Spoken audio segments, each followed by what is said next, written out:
Hello, everyone, and welcome back to another episode of the Key Ingredient Podcast. Today, I'm joined by Sandy Stilwell-Youngquist. Sandy is a well-known local entrepreneur, owner of Stillwell Enterprises and Restaurant Group. This group includes a lot of names that we're familiar with, including Captiva Island Inn, Cantina Captiva, Keylime Bistro, Latte Da Coffee, RC Otters, as well as the Sunshine Seafood Cafe and Wine Bar. Sandy, thanks for joining me today. You're welcome. It's a pleasure. Thank you. Did I get all those names correct, or were there any I was missing? No, you sure did. You did just fine. And I have a Keylime Bistro in Boca Grande now. You do? Okay. So when did you open that? Very recently, or? Just right after Hurricane Ian. Okay. We're going to have a lot to talk about Ian, but do appreciate you joining us today. If you don't mind, for our audience, maybe just begin by telling us a little bit about yourself, please. Well, I grew up here in Southwest Florida, and I moved here when I was 2 from the Chicago area, and it's been my community. Went to school here, and I love Southwest Florida. Yeah, it's a great place to be. You've been here a long time. It's safe to say you've seen certainly a lot of changes. Yes. All around. Yeah, I couldn't even imagine what it was like when you first moved down here. But so what brought you down here? Your parents moved down here, I assume, or? Yes, in the Chicago area. It was the middle of the winter, and they were advertising Cape Coral as the waterfront wonderland of the world. And they said, okay, let's move here because they're boaters. And they came down the Mississippi River in a cabin cruiser, and we settled in Cape Coral. So we were one of the original families in Cape Coral. Wow. So what was Cape Coral like when you came down here? I'm assuming, there weren't anywhere close to the number of homes there are now. It's amazing. It was barren with lots of canals and more alligators than people. Changed quite a bit, hasn't it? It certainly has. And we moved away later on. I just was driving through that area yesterday. I was going down to Matlacha, and I just couldn't believe Cape Coral, how huge it is now. It really is. And it's still growing quite a bit, as is everywhere down. Obviously, a lot of people want to move down here to this area, and you're in a great business for that, obviously, which I look forward to getting to. So let's go back a little bit, if you don't mind. Let's talk about your childhood. What did your parents do? What was your childhood like? Well, my father worked for the land development company, and he always had a dream of owning his own hotel. And I always knew that we were definitely a very frugal family, and we were saving for something. And then when I was 12, they announced that they had just bought a property at Fort Myers Beach and were building, the hotel. So they built, it turned into the Ramada Inn. Back then it was called the Eventide.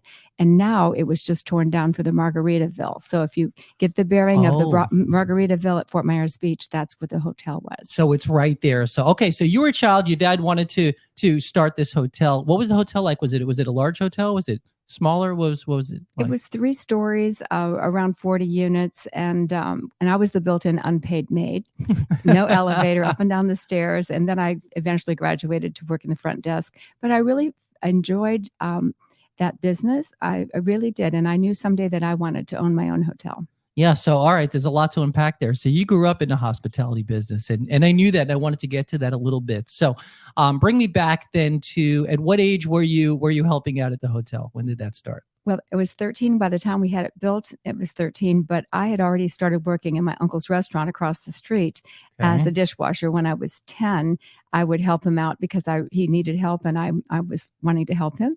And he swore that I, broke more dishes than I washed at first. And did he make you pay for them or no? No. Okay, no. That's good. But I found that I really liked the restaurant business in working with people, but I saw how hard he worked, and I said to myself, I would never own a restaurant because that was just way too much work. Well, so is the hotel business, right? I don't think, for most of us who dream about wanting to own a restaurant or a hotel or whatever it may be, there's a lot of work in both of those. So I guess so. Okay, so you did that, and then you decided. Then you ended up working right across the way at your parents' place. So what were you doing? You said you were doing kind of maid services. Is that? Yes. Well, okay? Back then, there were 10 motels that were built at the same year, and so we were renting rooms literally for $12 a night. If you can think back, my father would stand out on the road and wave people in. It was really something. And so we did everything that we could just to help keep that business going. We were supposed to open at the beginning of the season, but construction was held up, so we didn't open up until the end of season. So we knew if we could just get it through that one season, we'd have it made. And so that's what we did everything without any help. Everybody chipped in. What I don't want to date you, so I won't ask years, but what was the hospitality like business down here at that time? Were there a lot of people actually wanting to come down to Southwest Florida at that point? It was more winter based. Summers were so dead, and Yeah. we have become more year round, even though we do have our season, but there are more residents here now. And I think Florida Gulf Coast University changed the whole dynamics of our whole area, having the whole university system in here and the growth that we've experienced since that time. But tourism was entirely different back then. And it's interesting to have seen it change. I'm sure, and it keeps evolving. So you were doing that. So you were able to get the experience in both the restaurant business and the hotel hospitality business. So bring me a little further down there. So you were a kid, you were going to school. You said you went to school down here you stayed within the state for all years of schooling? Yes. Okay. And so when you did you go to college? You went. Not originally. Okay. I went later. Okay, so you went later. Interesting. Okay, so you were getting hands-on experience anyway. So at what age did you decide, and it might have been way at the beginning, that you want to be in this type of business? Oh, probably when I was 15. Okay. And when I was 17, I went into my own business. I started my own business. And I still worked my parents a little bit on the side and ran the business. And that was kind of to get me jump started into what I really wanted to do, which again was owning a hotel. Okay, so 17 years old. Yes. Let's go back to Sandy at 17. So what business did you open? What were you thinking at that time? Well, I was helping in my church, and I was in a youth group, and then I was in a Bible study, and then I found out from one of our bankers that he needed help cleaning. And I already knew how to clean motel rooms, so I figured I could do that. And so we had another partner, and we started a small business, and we cleaned banks at night. And so it was easy cleaning because banks at night, it's not really messy work. It's not like we did have another avenue of our business that was construction cleanup, and I quickly shut that one down. That's tough business. So you specialized in banks? Is that that was yes, we did other things as well. But anyway, so then eventually then sold that business and moved on and bought a partnership in a small inn, which is still there. It actually made it through Hurricane Ian, my first inn. Did it really? Well, let me standing. stop you there if you don't mind. So at 17, you started this cleaning business for banks. Mhm. At what age did you sell that business?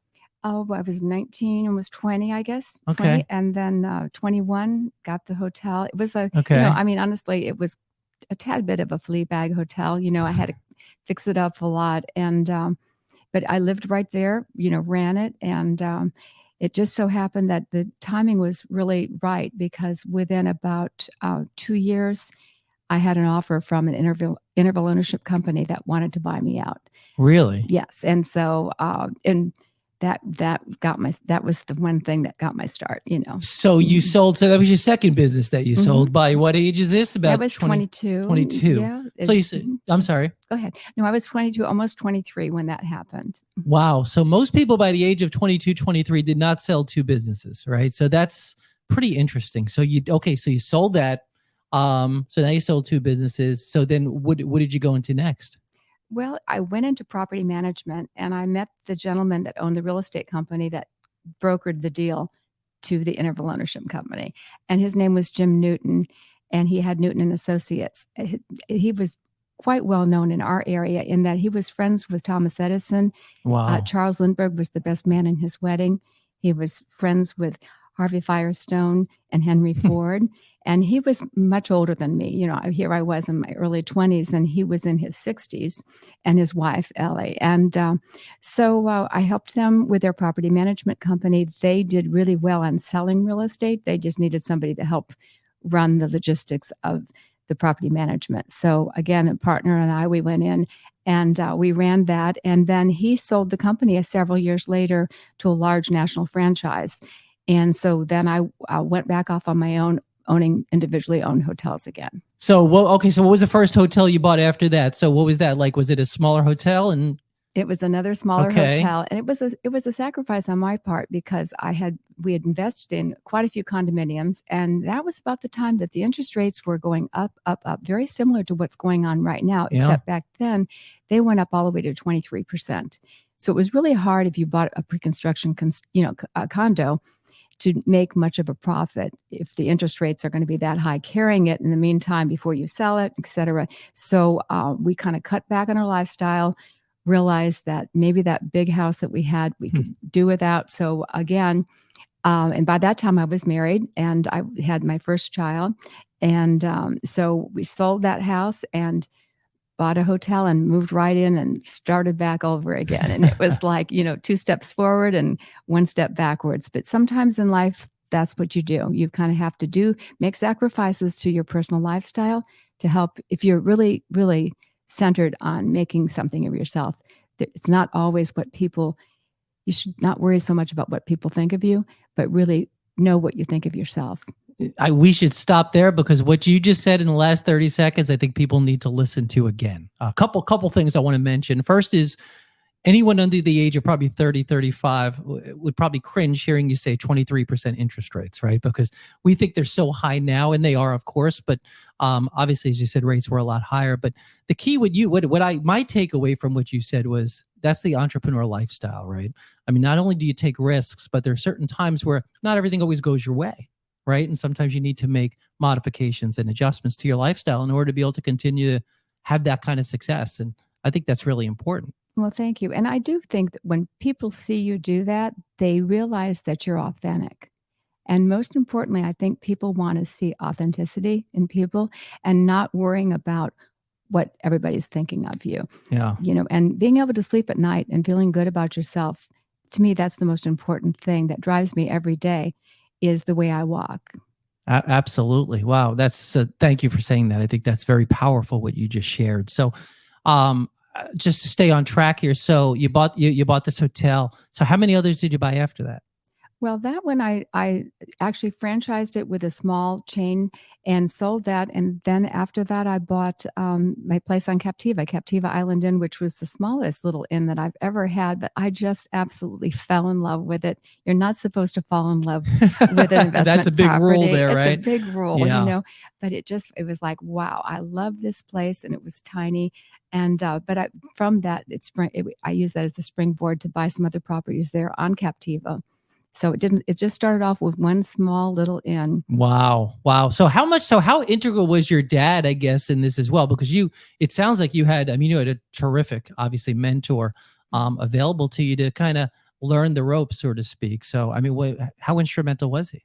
Oh, and he still is. Yeah, He's in his 90s now and very instrumental. And my grandparents, because they were entrepreneurs as well. And my uncle was an entrepreneur. So we just grew up in a family of very hard workers. We didn't sit around. I'm going to tell you, we never sat around. And we were very frugal in our living, in our entire lifestyle. But my father, I was kind of his built-in unpaid maid when he was struggling through getting his hotel going way back. And there was payback time because when I bought this little inn on Captiva, it wasn't large enough to even have a maintenance man. So he would drive out and he'd have his little toolbox with him and he'd do all my repairs for me. And we became very close and we've always been close. That is absolutely terrific. To learn things like franchising and obviously things in, I don't know too much about the business, but even just, leverage in general, borrowing money, learning how to run a business. That not everybody knows how to do. There's a lot there. So a lot of learning involved. I'm sure you could probably teach a bunch of courses yourself on how to do things like that. So once you had bought that Captiva Inn, what was that like? Was business good right from the beginning, or what was it like? I did. I bought a business that was already going. The people that had it had fixed it up. So it was a charming little bed and breakfast inn with little cottages, and it had a restaurant, and they were the landlord to the restaurant. So you just leased it out and collect rent every month. Okay. And I didn't really know anything about the restaurant business prior to when I had this other hotel that I had. And in the meantime, I had an opportunity to buy a hotel on Vanderbilt Beach before I bought the place on Captiva. And it was right on the beach, and it was lovely. It was I could afford it. It was just myself without any partners. But the hotel part did very, very well. The restaurant part lost every bit and then some. And so I really felt like I couldn't buy that because I really didn't know the restaurant business. So that's when I went to school and studied food and beverage management as a single mom. Did you really? Yeah. So where did you do that? Was it FGCU? Or? No, Cornell. Okay. Very nice. And my kids at that time were teenagers, young, adolescents and teenagers, two Yeah. boys. So my sister would watch them some, my brother would watch them some, my mom and dad, and we, had the summer of my flying back and forth to New York, and Yeah, Ithaca. Yeah. yes, Yeah. and it was great. But I want to be fast to say it was not the full 4-year degree. It was a certification in hospitality and specifically in restaurants and understanding the accounting and the marketing and the whole planning of restaurants. That was my goal. So I could buy a hotel that had a restaurant and I would know how to do it. Wow. Well, Cornell, I don't know if everyone knows this. Obviously you do, but the School of Hotel Management and Hospitality is well regarded. So you went to an absolutely great place to do that. So excellent. Good for you. It probably was not easy to make that transition maybe later in life to be able to do that. So I think that's terrific. You mentioned, I want to go to things that entrepreneurs deal with, right? You mentioned obstacles already, whether it's scaling back your own lifestyle or dealing with the seasonality. But there are obviously a lot of other obstacles and challenges. Two big ones that I could think of right now that we both know. The first, going back only a few years ago, was COVID. So how did COVID impact your business? Hugely. It was amazing. I think we all just sat back kind of numb that this could happen. And I remember when the word got out and it said we might be closed down for as much as a year or something. And then someone said maybe it could be 2 years. And I was going like, no, there's no way that this could possibly happen. But everything did initially close down. And I'll always remember that in March, we had all kinds of charity fundraisers planned. Everything came to a screeching halt, and then all the businesses shut down, and that was in March.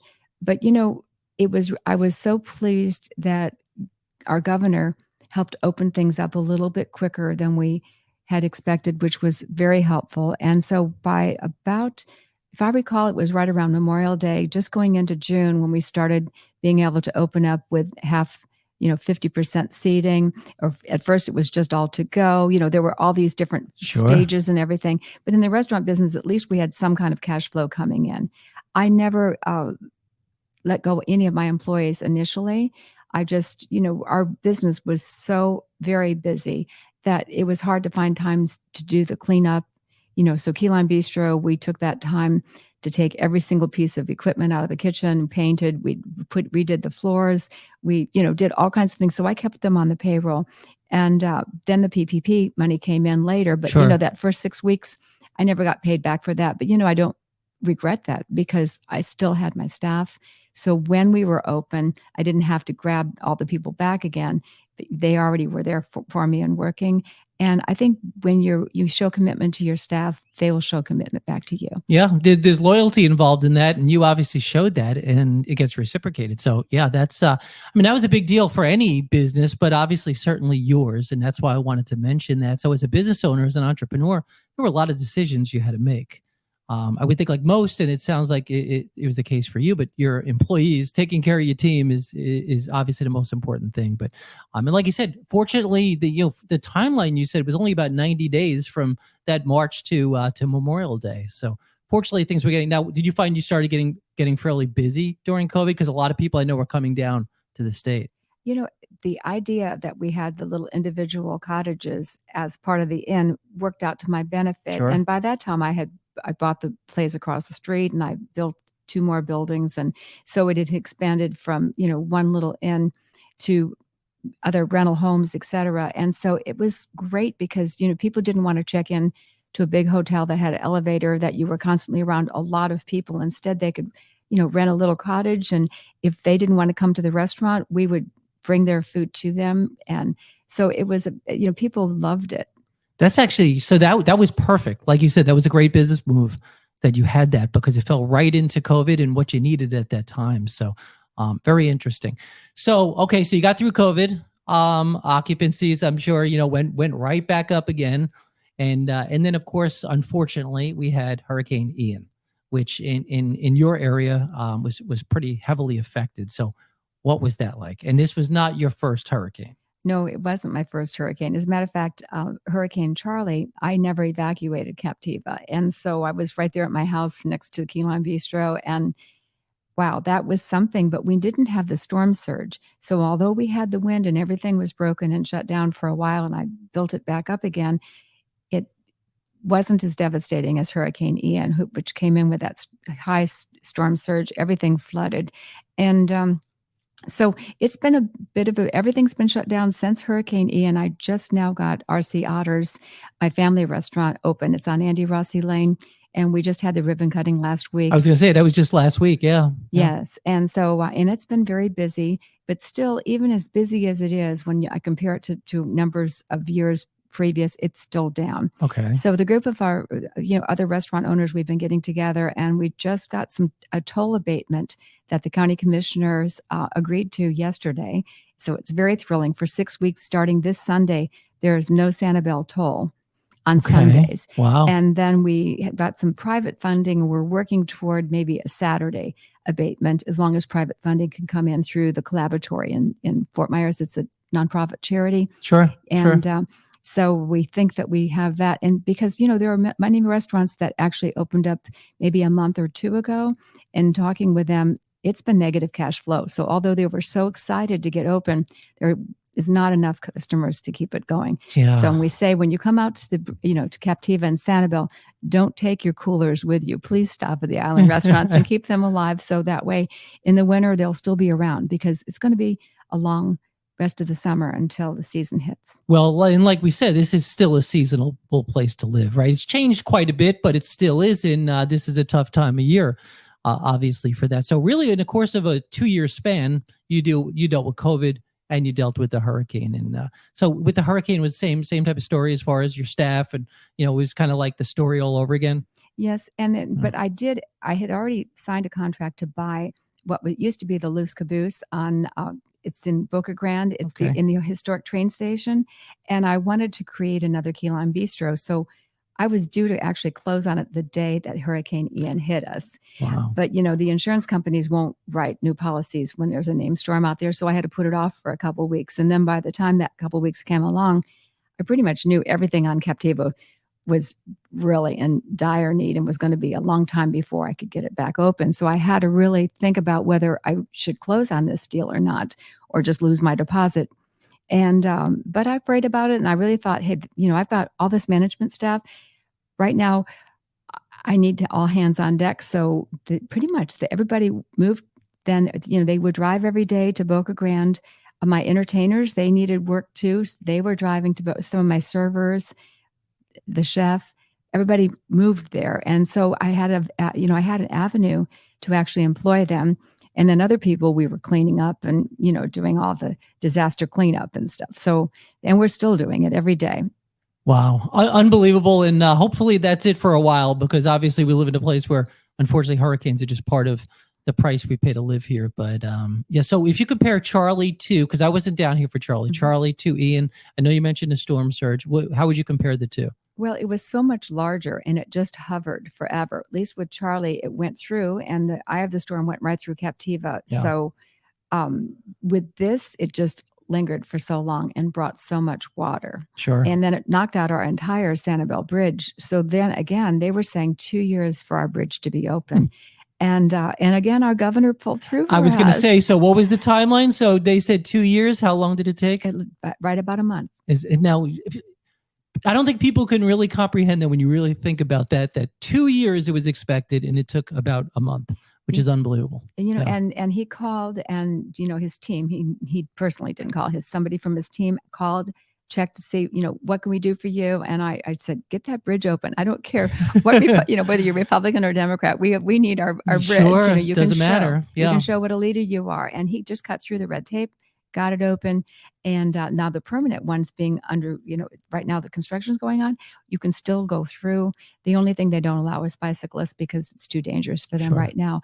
But you can, take your bike on the back of your car, or rent one when you get there. There's Billy's Bicycle Rentals. And I'm always pumping and helping my other fellow entrepreneurs on the island. I think that's great. I think that's important. What's your favorite part of being an entrepreneur?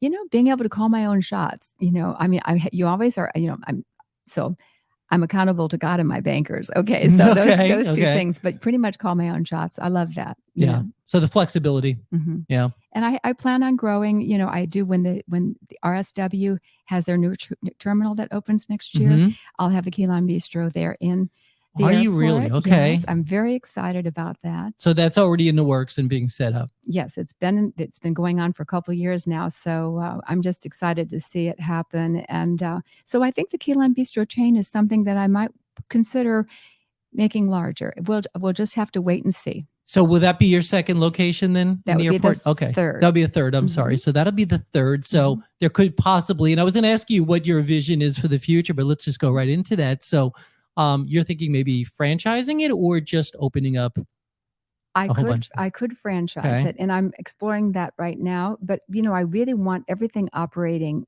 pristine right now, and my focus is getting the one on Captiva back open again Well, because sure. that was the mothership, and I Of gotta course, get of that one course. going. And I did promise for the Songwriters Festival that is in September I'd have it open. And boy, it's every day it's nip and tuck. I might have a food truck parked around back, but in the front it'll look good anyway because when you promise that you're going to do something, I'm going to do it. Well, absolutely. You mentioned food trucks. Have you thought about doing something like that? Because that's obviously becoming a very, very popular thing these days. Well, it's funny that you mentioned that because I bought one, and so right at New Year's, Okay. in front of the Mexican cantina, because it's so easy to fix Mexican food in a food truck. If Sure. you're into the fine dining or it's hard, but with Mexican food, it's easy. So it's called Rico Suave's food truck. Great name, Rico Suave. And Okay. that's my dog's name. It's actually my son's dogs. We have joint custody of the Chihuahua. Okay. And Rico Suave is quite the little man, is all Love I can it. say. Yes. Wow. So so that is something you're looking to do, the food truck business. Yes. And Okay. we'll probably put that one on the road. Okay. Wow. Interesting. So what are the visions do you have? I mean, obviously I could tell already you think big, right? You have a great portfolio of restaurants and hospitality, but it sounds like you're thinking about the next move. So you can have the RSW location. What else? I mean, is there any other hotels coming up, or you're shifting the business to some degree? Well, right now I have to tear down most of my cottages at the Captiva Island Inn, and so I'm underway right now getting approvals for the new Captiva Island Inn, which will be very much like the old one, but newer and improved. So everybody wants a little bit more space these days. So Sure. the cottages will be just a bit larger, but just as quaint as ever. Okay, interesting. So I did ask you what your favorite part of being an entrepreneur. So I now have to ask you, what's your least favorite? Oh, the unknown, and knowing you're flying out there on your own. I mean, it's, I don't have a bunch of partners or anything. It's just me, and then on one of the Bimini Bait Shack, it's on the way to Sanibel on the right, just by the Sanibel Harbor Marriott. I own that with a partner, and but pretty much everything else is just me. Okay. So what are your days like? I mean, you must have a pretty busy schedule, or do you find good ways to really kind of have a routine, and do you have work balance, and what does that look like? Work balance is very important, and I'm very involved in the community with charity work. I just love that. And so that is my way of giving back to the community. And, having the restaurants has given me the platform to be able to do this, because a lot of times it might be at a soup kitchen event, bringing in food.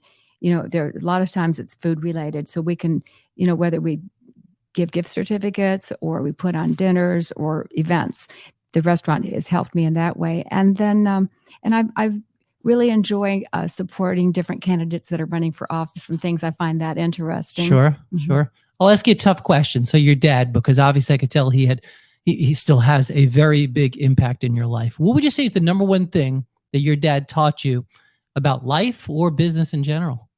Just to work hard and never give up.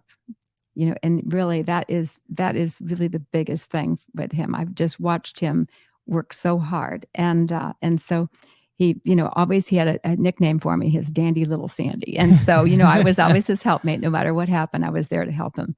I love it. I love it. Excellent. Well, listen, this was great. You have a great story. I appreciate you sharing with me. You're a well-known name down here. So for a lot of people, they might not know the background. And I use this as a chance to be able to share that with everybody. So this is great. Anything parting you want to leave us with, or any advice really to entrepreneurs listening? Well, I do mentor quite a few different entrepreneurs or that want to be, and then just keep focused on your dream and don't give up. Love it. Love it. Thank you, Sandy. Thank you so much. Appreciate all that you do for the community, and appreciate you being on the Key Ingredient podcast. And I wish you continued success. Thank you. Thank you.